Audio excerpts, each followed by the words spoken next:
Bom dia, um feliz dia. Hoje é segunda-feira, dia 21. Vamos aí meditar na palavra de Deus. Hoje o título da lição vem falando sobre o chamado de Abraão, né? E por que não falar de um chamado que Deus faz para mim, para você e para cada um de nós, né? Aqui na palavra de Deus diz, em Gênesis 12, no verso 1 ao verso... Ele pede para a gente ler do verso 1 ao verso 9, mas a gente vai se ater do verso 1 ao verso 3, né, onde Deus pede para que Abraão saia, né, da sua parentela, da sua terra, né, da casa de seu pai, e vá para uma terra que Deus mostraria, né? E ele promete ali a Abraão que ele faria dele uma grande nação, o abençoaria, engrandeceria o seu nome, né? E que ele seria a bênção. Aqueles que o abençoassem seriam abençoados, aqueles que os amaldiçoassem seriam amaldiçoados, e nele seriam benditas todas as nações da terra, né? Que mensagem e que promessa bonita que Deus fez para Abraão. Ou seja, nós vimos na lição de ontem que Nimrod, ele foi construtor de várias cidades aí, que se tornaram cidades-estados, Nínive, Assíria, Babilônia. Ele foi precursor também da Torre de Babel, não é isso? Sendo que nós vimos na lição de ontem que isso tudo foi intuito de desafiar a Deus, né? Em vez de servir e obedecer à ordem de Deus, ele resolveu, né, viver desafiando a Deus e acreditando, né, nas suas próprias forças e criando soluções humanas, não é isso? E aí Deus agora pede para que Abraão saia, né, da sua parentela, da onde ele vivia ali, da sua terra, para que ele pudesse construir aí uma nação diferente, não é isso? Então Deus pretendia assim estabelecer uma nação diferente desses reinos que foram criados aí, porque nós sabemos que aonde Abraão vivia, né, eles adoravam outros deuses, não é isso?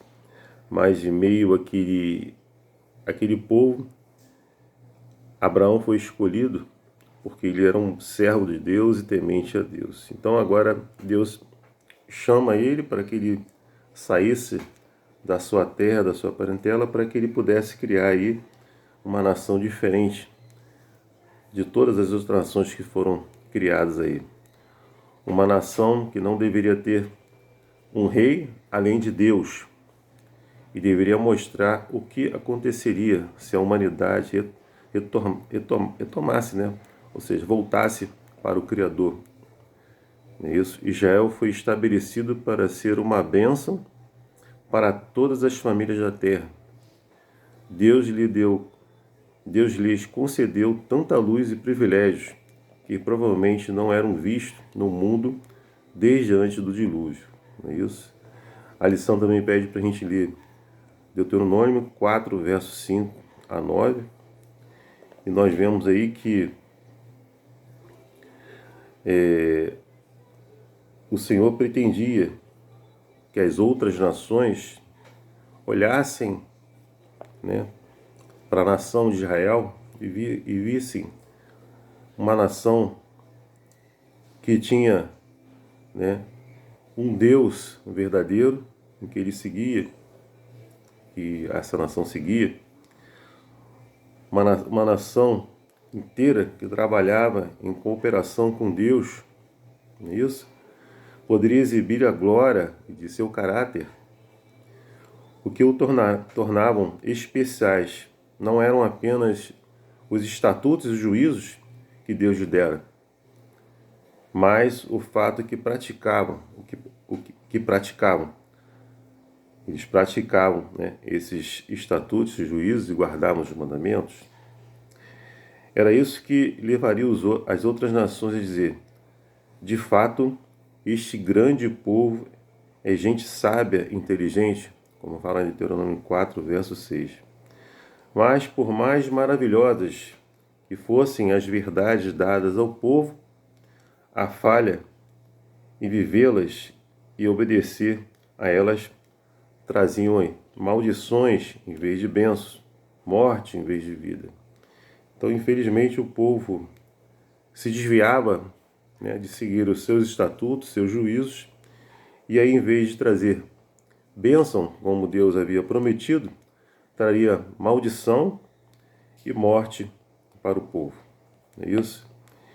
E aí a gente olha para cá e vemos que testemunho nós estamos dando a partir do momento que Deus escolheu você, a mim, a cada um de nós, para sermos obedientes aos seus mandamentos, aos seus estatutos, aos seus juízos e colocar Deus em primeiro lugar.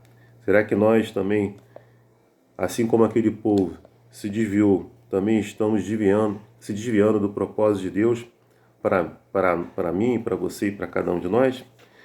Olha o que Deus pede de mim e de você, né?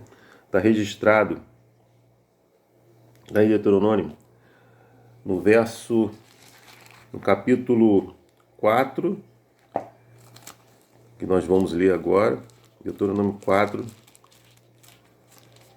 você vai ver o que Deus pede de cada um de nós, é isso? E o cuidado que nós temos que ter. Olha o que a palavra de Deus nos diz para que possamos colocar em prática.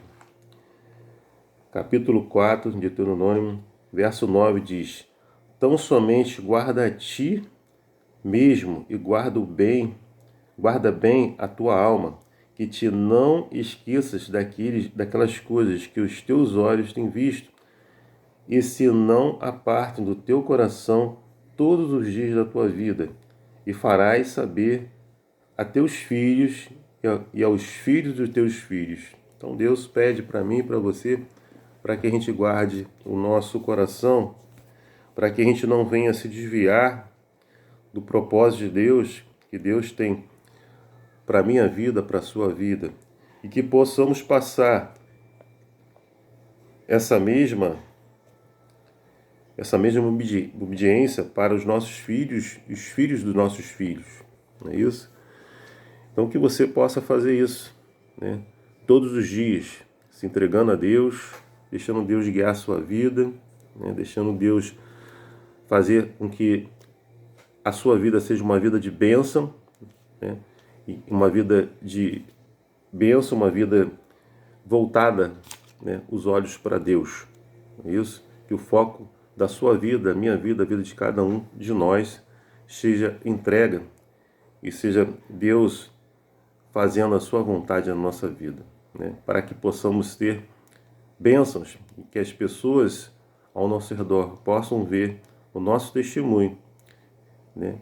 Assim como Deus havia solicitado para que essa nação fosse diferente, para que eles pudessem olhar para aquela nação e ver que aquela nação é sábia, é uma nação inteligente, né? É uma nação voltada para um único Deus, para o Deus verdadeiro, para o Deus criador de todas as coisas. Que você faça esse testemunho todo dia na sua vida, aonde você hoje mora, para que as pessoas possam ver em você diferença do mundo. Que Deus te abençoe, que você tenha aí uma segunda-feira abençoada para você e para toda a sua família. É meu desejo e minha oração. Amém.